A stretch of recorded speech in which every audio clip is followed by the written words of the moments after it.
Hello everybody, welcome to Frontier Mentality. So, how are we doing with all this rain?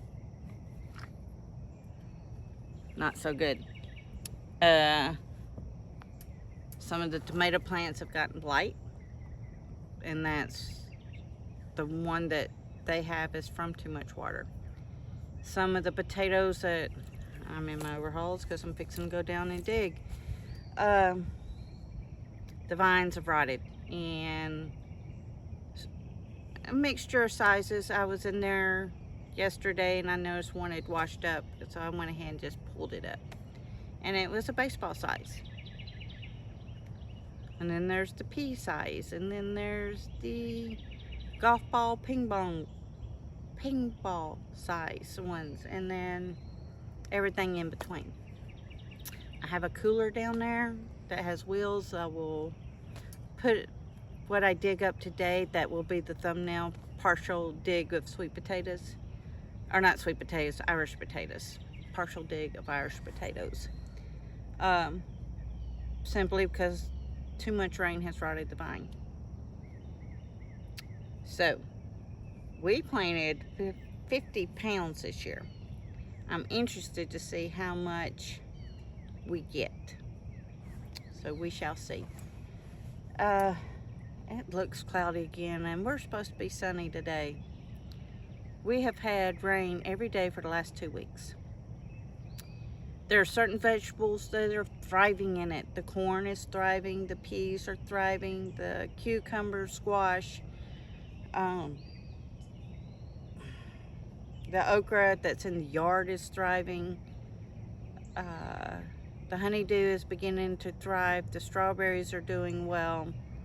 The eggplant is also doing well. The onions, it's a mixed match of what they're doing. The blueberries and blackberries are doing incredibly well. And the wild blackberries are also doing well. Now the tomatoes, like I said, some of them are suffering.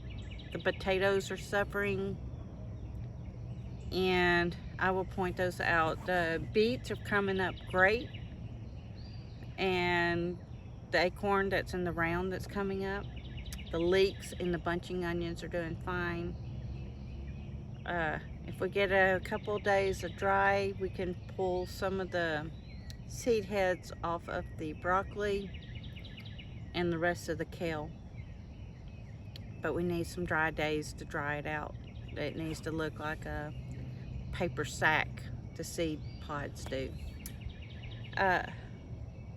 If you've been watching any of my videos, last week I talked about data centers and the damage that that's causing, and the water that's having, people are giving up their farmlands because they're not going to be able to get the water to farm. They're not getting their diesel or fertilizer, so a lot of farmers have just had to quit.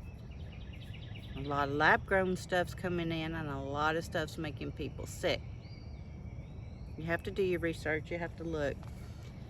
I do have a short, and the short videos all have to be within under a minute. So I took 7 to 10 articles, reputable articles, talking about food shortage. And of course I text out a text message, took a picture and added it to the end of the video. They're warning people of food shortages here in the United States. It's a very real thing because everything that's in the grocery store now is from last year. Delmont is a brand that has sold many vegetables. Went to bankruptcy, and they tilled those fields under. I hear the train, so hold on just a moment.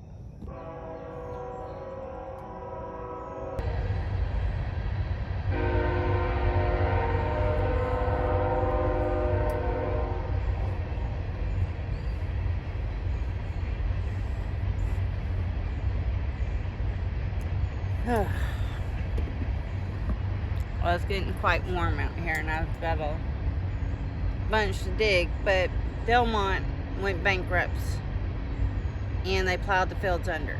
Data centers need the water more because they think their information is more important than the person. So, that being said, everything is fighting for your food, and you need to fight for your own food security. How many has house insurance or renter's insurance? All right. How many of you have car insurance? All right. How many of you have food insurance? Not many. Because if you don't stock up a year's worth of food, you don't have insurance. You might lose a job. Crap, we might go to full-blown war.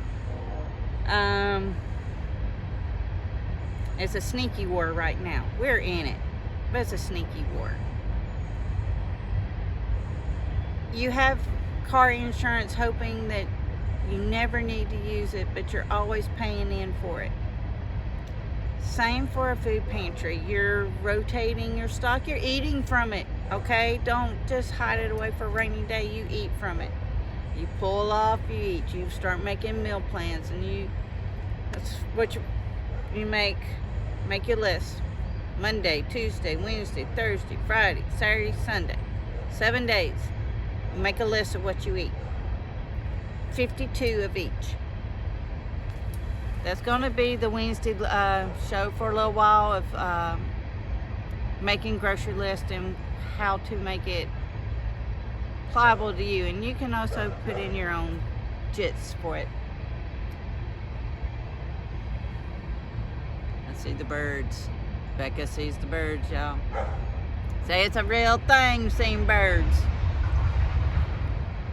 Trains, dogs. But anywho,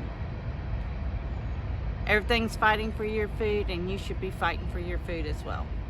Alright, let's take a peek of what's going on in my neck of the woods. Let's push it down so I don't kick you.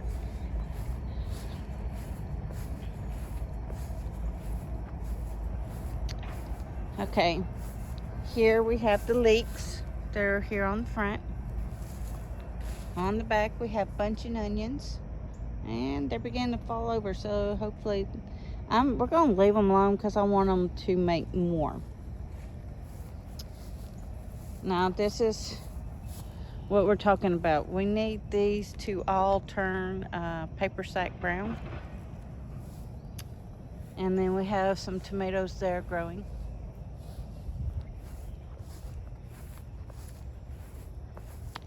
I saw little robins in here, Mingo. They'd be stealing my pink lemonades there. But here you can see all the beets. Stand them back up. Had a lot of rains, knocked them down a little bit. But now we have these tomatoes in this middle row are almost as tall as I am, and the others are almost chest high. So right here is the blight I was telling you about.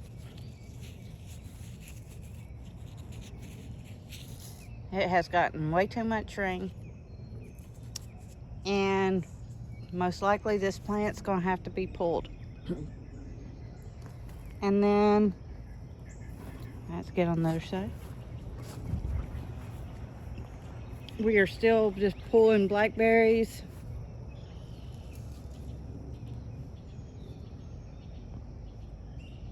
There y'all are. These are tame. You will get enough usually. Let's see, we have 1, 2, 3, 4, 5, 6. They multiply, so we've got about 10 here. And this one was mislabeled. We thought it was a blackberry. Look, I want to show you the difference. Where that one's long and skinny and these are short and fat, this is a black raspberry. All right, we got a little wager going on here at the house because I made the year before last, I made grape jelly. This side used to be white grapes, and now it is a type of muscadine that Bruce is growing. And these big beautiful babies here should get their color by the end of June, and they were a red color. The bet is that I'm right and he's wrong, or he's right and I'm wrong. But it'd be $5 whoever was right. Okay, let's take a walkabout. We're going to end in the back where I'm digging taters, but I am not doing the back tour because, like I said, we're still sinking back there.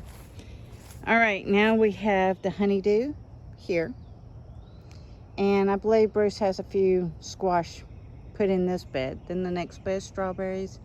Cilantro has all gone to seed, and the red onions are still holding on.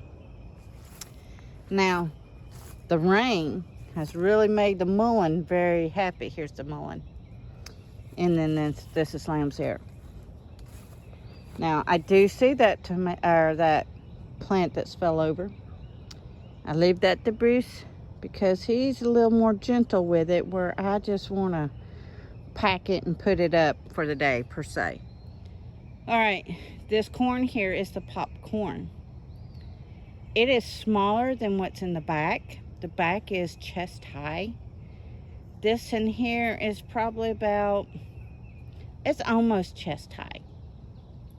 And then you can see the green underneath is the sweet potatoes. But this green right here is some more honeydew. Further back is the sweet potato slips. I also went ahead and moved the JoJo berries here. And I say a dang, I don't have my gloves with me. Dang it.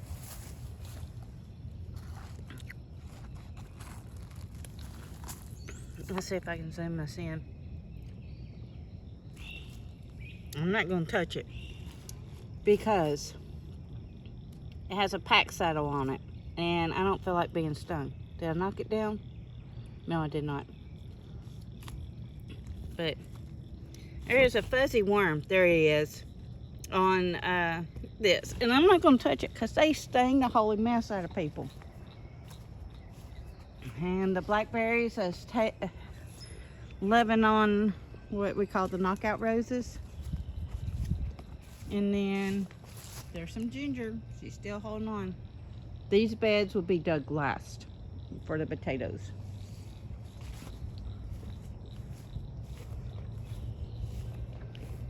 All right. And we still have a few tomato plants here. They're in the solo cups that can replace any of the ones that's gotten the blight.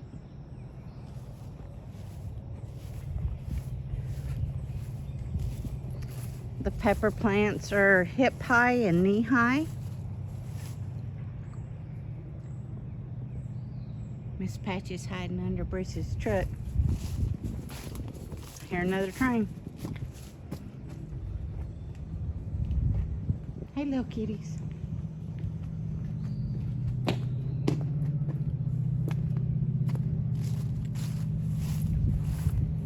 I planted some lemon trees from seeds from the grocery store. And for anybody didn't know, where's it at? See the spikes? Got spikes that grow on that. I hear it. I'm just gonna make y'all suffer with me. Hey girls. Hey, y'all having fun? Okay, they've had cabin fever, y'all. So the troubles are real.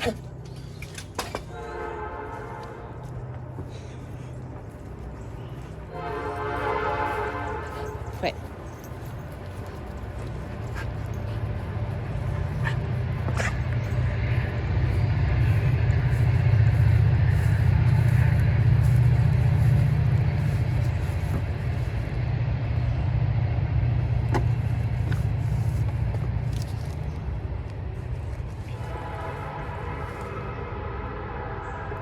Alright, so you can see I've started digging here.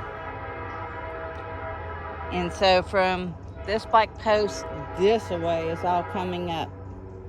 And I want to go ahead and show you what I'm talking about, the mushy. I thought I left one out. Probably threw it over the fence. There it is. Yeah, look at this vine. It's still very much in the dirt, and it's gone to mush. Look at that. That's just nasty. So I'm in here digging them up.